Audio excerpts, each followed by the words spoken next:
오늘은 마태복음 1장 18절에서 25절. 예수 그리스도의 나심은 이러하니라. 그의 어머니 마리아가 요셉과 약혼하고 동거하기 전에 성령으로 잉태된 것이 나타났더니, 성탄절에는 성경 말씀을 연속으로 하지 않고 예수 그리스도의 나신 그에 대한 이야기를 관련해서 이사야서, 마태복음, 또 사복음서에 나타난 예수님, 이렇게 해서 연결해 가고 있습니다. 오늘은 성탄절 하루 전날 24일 날 마태복음 1장 18절에서 25절 말씀인데, 이 말씀은 마태복음에만 나와 있는 말씀입니다. 그러니까 다 어머니 마리아에게 나타난 것은 사복음서에 다 나오지만 아버지 요셉에게 나타난 것은 이 마태복음에만 나오는데요. 그래서 많은 천주교 성당들도 마리아에 대해서는 잘 나오지만 부친 요셉에 대해서는 잘 나오지 않습니다. 그런데 왜냐하면 처녀에게 잉태했기 때문에 이 부친의 역할은 그렇게 두각을 드러내지 못하고 있죠. 그러나 맨 처음부터 이 마태복음은 마가복음보다도 뒤에 쓰여져 있고, 그렇게 쓰다 보니까 이게 이제 아버지에 대해서 이야기를 하게 되는 것 같아요. 많은 기독교를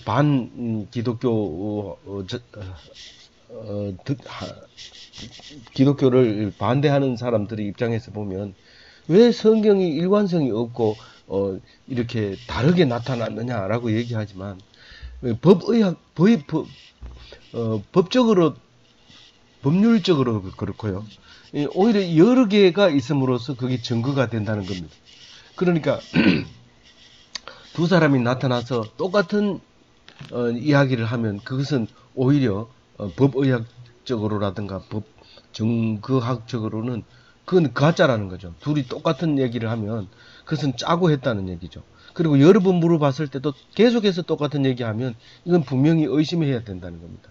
그래서 여러 가지 질문을 하면서 그때 봤을 때는 어땠나, 이때 봤을 때는 어땠나 이러면서 쭉 얘기해 봤을 때 그 신빙성을 찾아내는데, 이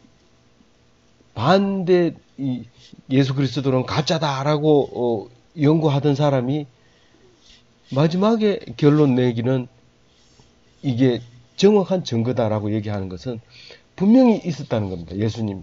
그러니까 앞에서 본 사람은 두 눈이 있었고 코가 한 개 있었고 입이 한 개 있었다는 얘기를 할 수 있지만, 뒤에서 본 사람은 그 얘기는 못하지만 머리가 길었다든가 또 옆에서 본 사람은 다리가 두 개가 분명히 있었다든가, 그런 얘기를 이렇게 네 사람이 했을 때 그것은 분명히 사람이 있었다고 하는 사실을 알게 되는 것처럼, 오늘 이 말씀 속에 왜 다른 복음서에는 안 나와요 이렇게 얘기하는 것이 아니라, 여기에서 보는 예수 그리스도는 이와 같은 분이었다는 것을 말하고 있습니다. 오늘 18절은 어머니 요셉이 모친 마리아에게 수태고지해서 마리아가 그것에 순종하고 그리고 임신을 한 사실을 요셉이 알고 난 뒤의 일입니다. 마리아와 요셉은 그냥 관계가 아니라 정혼한, 이제 결혼 준비 단계에 있는 그런 관계에 있었는데, 이 마리아가 이제 임신을 하게 됐다는 소식을 요셉이 듣게 됩니다. 그러니까 그 요셉 입장에서는 세상 사람, 이 결혼이라고 하는 것은 하늘나라의 일이 아니라 세상의 일입니다. 결혼해서 가정을 꾸리고 돈을 벌어서 풍요롭게 살고 하는 것은 세상 일이지 하나님 일이 아닙니다. 그럼에도 불구하고 이 마리아는 지금 성령으로 임신을 하게 된 겁니다. 그랬을 때 이 요셉이 그것을 알고 이제 판단을 내리게 되죠. 어떤 일이든지 사람이 판단을 내리는 거죠. 물론 하나님이 이제 그렇게 만들어 주시긴 하지만 그러나 만들어준 사실에 대한 자유의지를 우리에게 주면서 네가 판단해라. 그렇게 말하는 거죠. 그래서 어떻게 판단하느냐면 19절에 보면 요셉은 의로운 사람이다. 의인이라고 얘기합니다. 의인이라고 하는 것은 옳은 사람이라는 거예요. 다른 말로 얘기해서 죄를 짓는 사람이 아니라는 얘기입니다. 의인 요셉이 생각을 해냅니다. 이것은 떠들면 안 됩니다. 떠들면 마리아는 죽습니다. 이거는 내가 잠자리를 잔 적이 없다. 그리고 나하고 약혼한 게 분명하다. 그 얘기를 입으로 발설하는 순간 마리아도 끝이고 성령으로 잉태됐더라도 예수는 끝입니다. 그러나 마리아는 말하지 않겠다는 거죠. 입을 딱 다물고 드러내지 않고 비밀을 유지해야 되겠다. 그리고 입을 절대로 열지 않겠다고 다짐하면서 문제는 무슨 문제냐면 그 뒤에 일어나는 일에 대해서는 자기는 감당을 할 수가 없습니다. 이것은 보통 일이 아니고 이 일에 대해서는 내가 어떻게 가야 될지 앞날의 방향도 모르고 또 지금 현재 어떻게 처해야 될지 그것도 모르는 거예요. 그래서 이제는 방법은 다른 이유를 대해서 끊어버리는 게 좋겠다. 끊는 거는 이때 당시에는 뭐 이유가 여러 가지 있습니다. 남자가 마음만 먹으면 여자하고 끊어지는 겁니다. 그리고 마음에 안 들면 잠자리를 안 하는 것이 당연한 겁니다. 그래서 결국은 결혼을 했지만 아기를 안 가지는 여자들도 상당히 많았던 이제 그런 거죠. 그래서 입 다물고 그냥 그 세상처럼 그냥 끊어버리고 우리가 없었던 걸로 해야 되겠다. 그렇게 마음을 먹고 있는 인간으로서 할 수 있는 가장 지혜로운 가장 선택의 여지가 없는 그런 결정을 내립니다. 근데 예수님 이제 하나님이 요셉에게 나타납니다. 그냥 내버려 두지 않고 나타나셔서 얘기하고 있습니다. 여기서는 이제 이 일을 생각할 때 고민에 빠져가지고 잠을 못 자고 그냥 끙끙거리고 있을 때 하나님이 현몽했다 그런데 그 꿈에 나타났다는 뜻이죠. 근데 이 모든 말씀을 꿈에 나타나서 말씀합니까? 그건 아니죠. 그냥 우리가 말씀 속에서 이렇게 하기도 하고 어떻게 됐는지 모르고 분명히 얘기했는 것 같은데 어디서 했는지 모르고 꿈속이 아니라도 그렇게 들려질 때가 있고 그렇습니다만은 여기서는 이제 현몽이라고 얘기를 합니다. 그래서 나타나서 말씀하십니다. 그 성령으로 잉태된 그 자식에 대해서 나타나서 다윗의 자손 요셉아. 이 다른 얘기를 안 하고 다윗이 이게 중요합니다. 왜냐하면 예언 자체가 다윗의 후손으로 원래는 왕이 필요가 없는 게 하나님의 백성들입니다. 왜냐하면 하나님이 왕이기 때문에요. 그래서 왕을 달라고 하면 그것은 불법입니다. 다시 말해서 하나님이 뭘 믿지 않는다는 뜻으로 말할 수 있는 겁니다. 근데 또 다윗을 줍니다. 그리고 다윗을 땅 위에서는 하나님의 모습을 가장 닮은 사람이다 라고 인정해 버립니다. 하나님이. 그래서 사울을 왕을 달라고 할 때 사울을 줬지만 사울은 합당하지 않다고 해서 이제 그 다윗을 새로 세우고 그 다윗에게서 하나님이 이 나라를 세운다면 다윗과 같은 나라를 세워야 된다. 그렇게 이제 다윗을 통해서 이야기하죠. 근데 다윗이 인간으로서 어떤 것이 가장 하나님에 가까우냐라고 얘기했을 때 죄도 오히려 더 많이 지을 수도 있어요. 큰 나쁜 짓을 하고 했었지만은 가장 중요한 거는 그 죄를 인정한다는 겁니다. 왕들은 보통 아무리 큰 죄를 지었더라도 왕은 무치야. 그렇게 하면서 모든 여자들을 마음대로 할 수 있고 모든 신하를 마음대로 할 수 있다고 생각합니다. 다윗도 역시 그랬습니다. 모든 여자들을 좋아했고 모든 부하들을 마음대로 했고 그랬습니다. 그러나 가장 중요한 얘기는 나단이라고 하는 선지자가 당신은 죄를 지었습니다.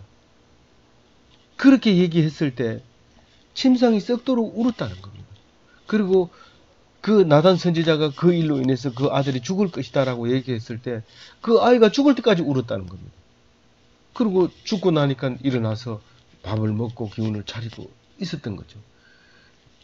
그 왜 울었느냐? 기도함으로써 하나님이 들어줘서 그 아이를 살릴 수도 혹시 살려주실까 하고 그랬다는 거죠. 그리고 죽고 난 뒤에는 일어나서 밥을 먹고 정신을 차리고 또 하나님의 일을 열심히 했던 건데, 그렇게 했던 그 다윗의 후손으로 영원한 왕권을 가지고 통치할 왕을 세우겠다고 약속을 다윗에게 했고 그 백성들에게 했던 거죠. 그런데 의외로 솔로몬이 엄청난 다윗보다가 훌륭한 왕이 나타납니다. 세상적으로 볼 때는 다윗보다가 몇백 배로 훌륭한 왕이 솔로몬 왕이죠. 그 아들이 태어났지만 그러나 결국에는 왕위를 이어주지 못하고 분열 왕으로 되었다가 나중에는 남유다만 왕이 됐다가 결국은 망해가지고 바벨론에 끌려가서 70년 동안 살다가 돌아왔는데 돌아와가지고 나라를 못 세웁니다. 못 세웁니다.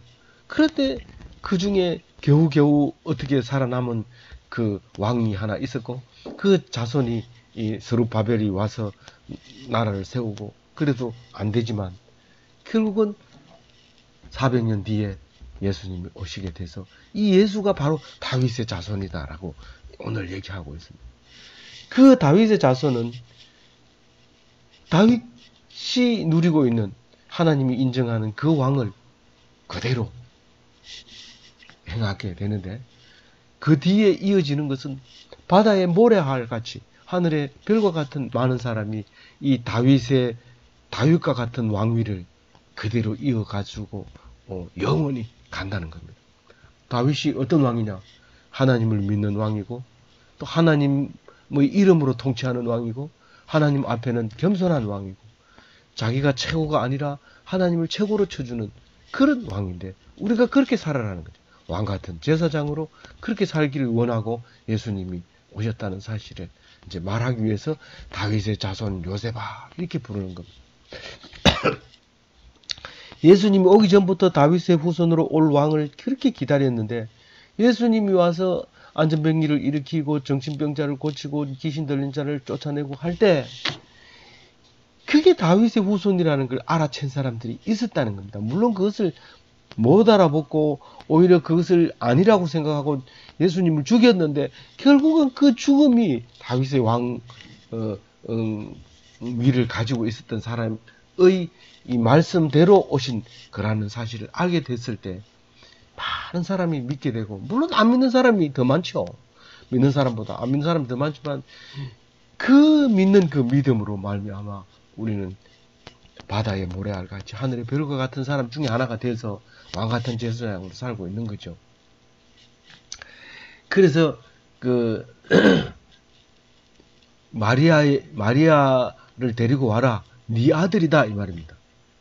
아니 처녀가 아기를 가졌는데 왜 나보고 나 아들이라고 합니까? 네가 다윗의 자손이지 않느냐. 다윗의 자손으로 오려고 했는데 그러면 그렇게 와야지 어떻게 오겠나.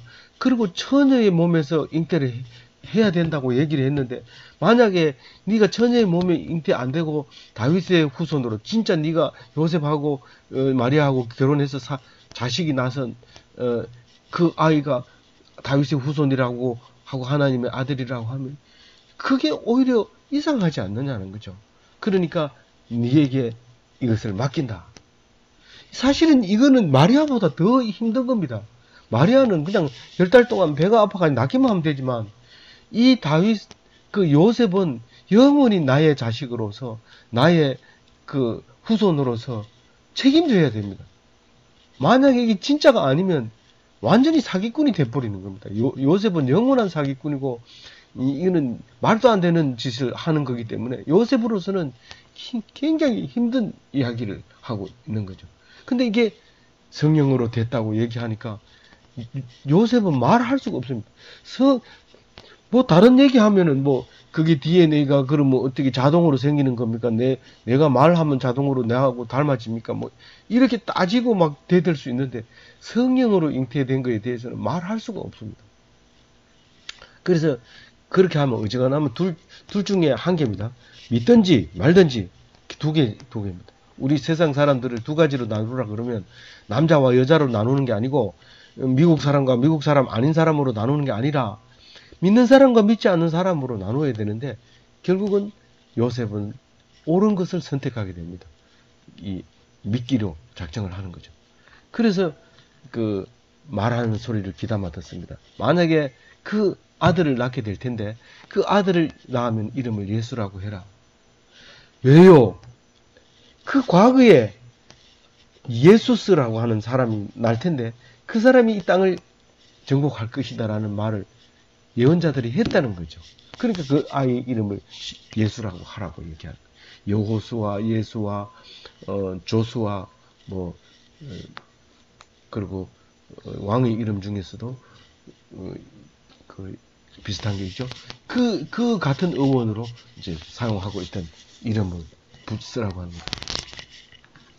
그래서 그 아이가 모든 하나님을 믿는 백성들을 구원시키는데 그 구원이라고 하는 것은 죄지연, 그러니까 하나님을 믿는 백성들은 모든 죄를 사해주는 사람이 된다.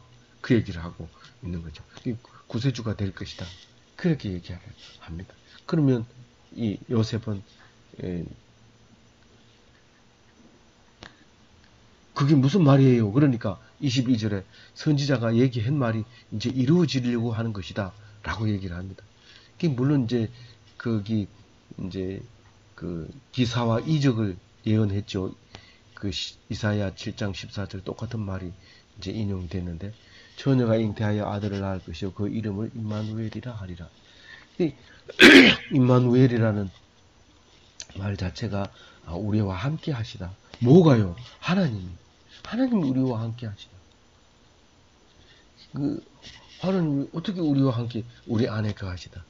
말씀이 육신이 되어서 오시고 그 육신이 입고 오시는 그 예수님.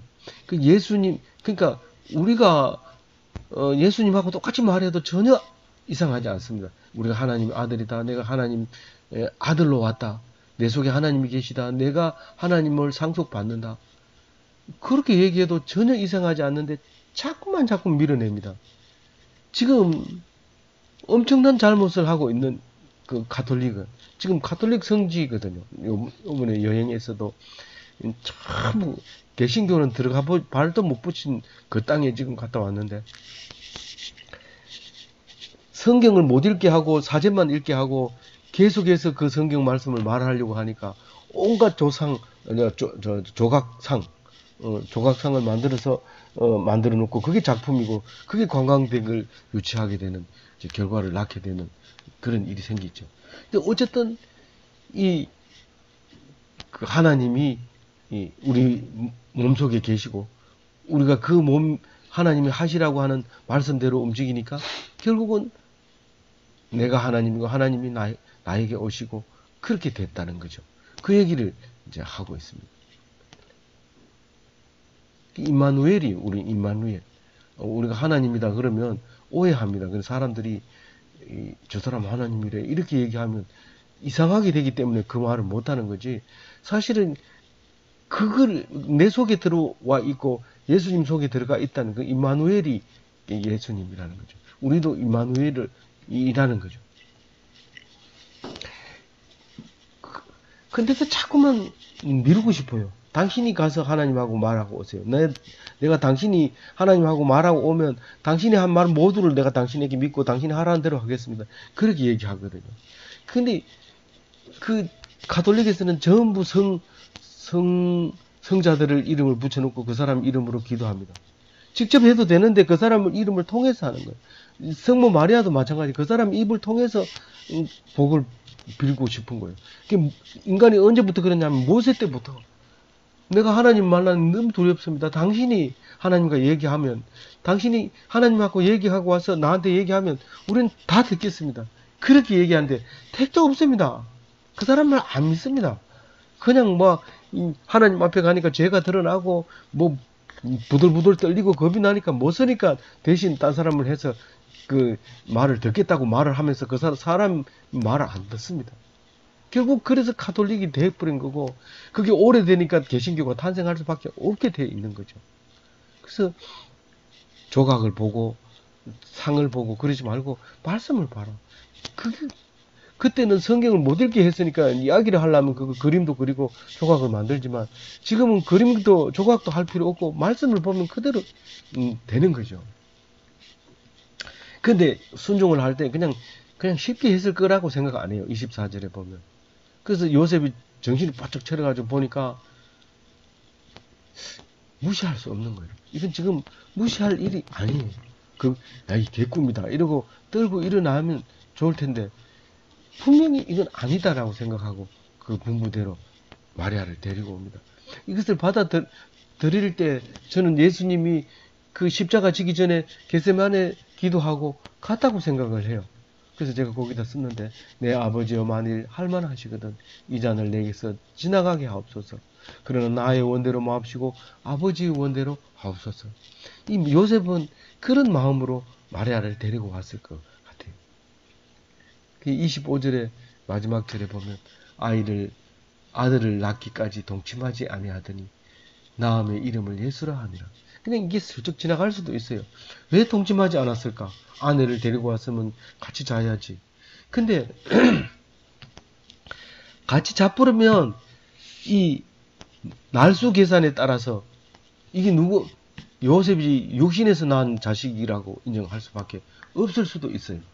그래서 이거는 그런 오해를 벗어나기 위해서 같이 앉아는 걸로 일반적으로 생각하면 돼요. 그러나 원어적으로 보면 기노스코, 우기노스코, 우는 이게 부정하는 말이고, 기노스코라는 것은 알다 이런 뜻인데, 이 동침이라고 번역한 것은 여기 한 군데밖에 없고요.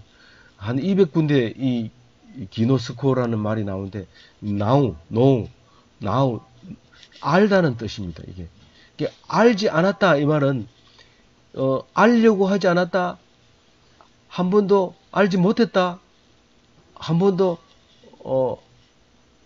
자지 않았다 이런 말이죠. 결국은.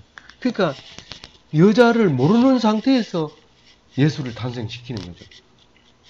예수 낳고 난 다음에 이제 낳은 거는 이제 그 성경에 안 나오니까 그 가톨릭에서는 오직 하나밖에 없다 그랬는데, 사실은 성경을 읽어보면 그러니까 가톨릭에서는 성경도 안 읽어보고 너들은 성경 안 읽어도 된다 그러고 강제로 한 거예요. 그러니까 자꾸 이렇게 예수님은 저기 형제가 없다 이런데, 그게 형제가 나오잖아요. 다 나오는데도 천주교에서는 계속 없다고 주장을 하고, 나중에 지금 성경 공부하는 신부들은 다 알고 있지만 그전에는 그렇게 가르쳤다는 거죠.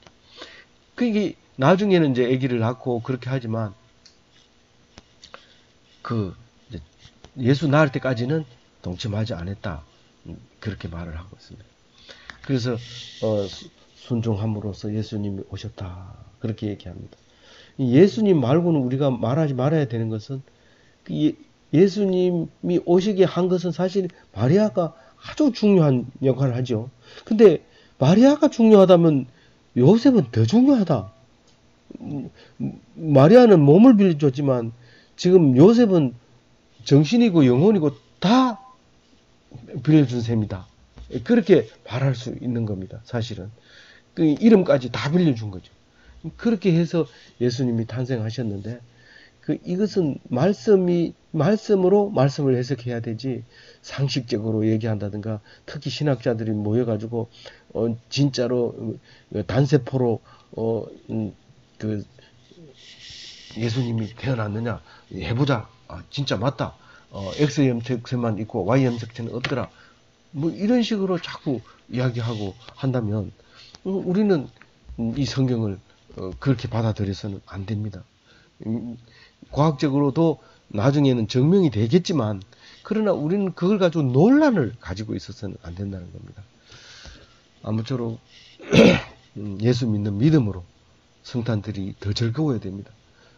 믿음이 없는 사람은 성탄절 즐거워하다가도 이게 진짜 맞을까? 이러면 그냥 술 먹다가도 그냥 술 안 먹고, 근데 믿는 사람은 술 안 먹다가도 또 술 먹고 뭐 이러기도 합니다. 뭐 술 먹고 안 먹고는 성탄절하고 관계없지만 우리는 하나님 앞에서 그렇게 기뻐하고 보통 때 기뻐하는 것보다 더 기뻐하는 그런 좋은 성탄절 되시기를 주님의 이름으로 축원드립니다. 하나님 아버지 감사합니다. 오늘 우리에게 귀한 말씀 주셔서 이 말씀을 가지고 성탄절을 준비할 수 있게 해주셔서 감사합니다. 우리 바쁜 중에도 우리 김정기 교수님과 함께 묵상 나눌 수 있게 해주셔서 감사합니다. 이